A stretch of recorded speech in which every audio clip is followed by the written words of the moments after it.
Furious.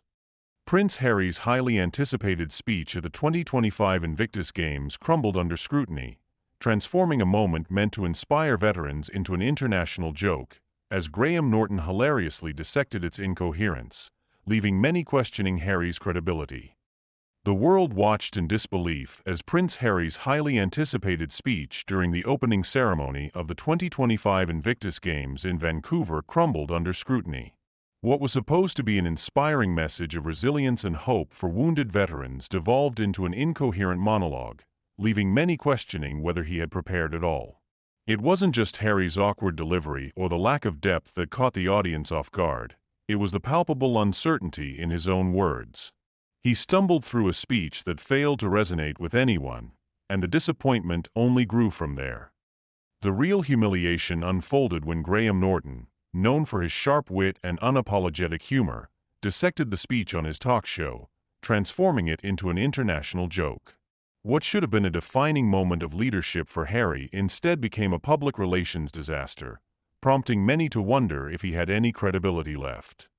The opening ceremony was meant to be a grand affair, showcasing the courage and perseverance of veterans who had given everything for their countries. Instead, attention shifted to Harry's speech, which lacked substance and felt more like a scripted attempt at forced motivation than an authentic address.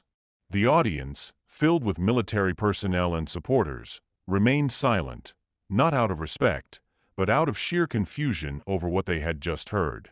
Some exchanged bewildered glances, while others scrolled through their phones, barely paying attention. Harry's words, intended to uplift, ended up as a series of empty platitudes that felt disconnected from the event's true purpose. He rambled about overcoming obstacles without offering anything meaningful, as if he were merely reciting lines without grasping their significance. The real damage came later when Graham Norton took center stage on his show. As expected, he did not hold back.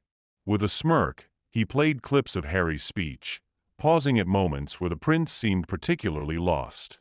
"Now, if anyone can tell me what he's trying to say here, you deserve an award," Norton quipped, prompting laughter from his audience.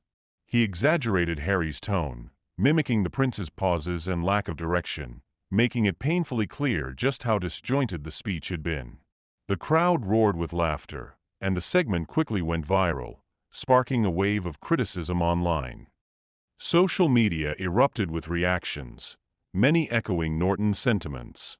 Viewers described the speech as embarrassingly vague, a desperate attempt to stay relevant. Others pointed out how previous Invictus speeches had been powerful and moving, making Harry's latest address seem even more hollow. Some questioned whether he truly understood the struggles of the veterans he was addressing, or if this was just another attempt to attach his name to a cause without genuine effort. The harshest critics accused him of using the Invictus Games as a platform to push his own narrative rather than genuinely supporting those who sacrificed for their nations.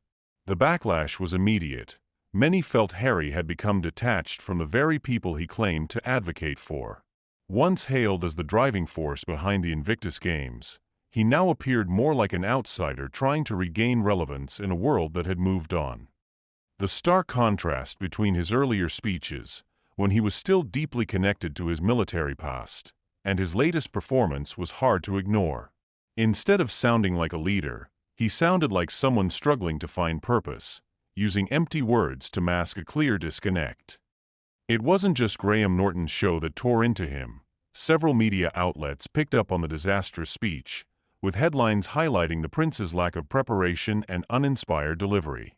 Analysts questioned whether he even believed in what he was saying or if this was merely another attempt at public relations damage control amid dwindling credibility.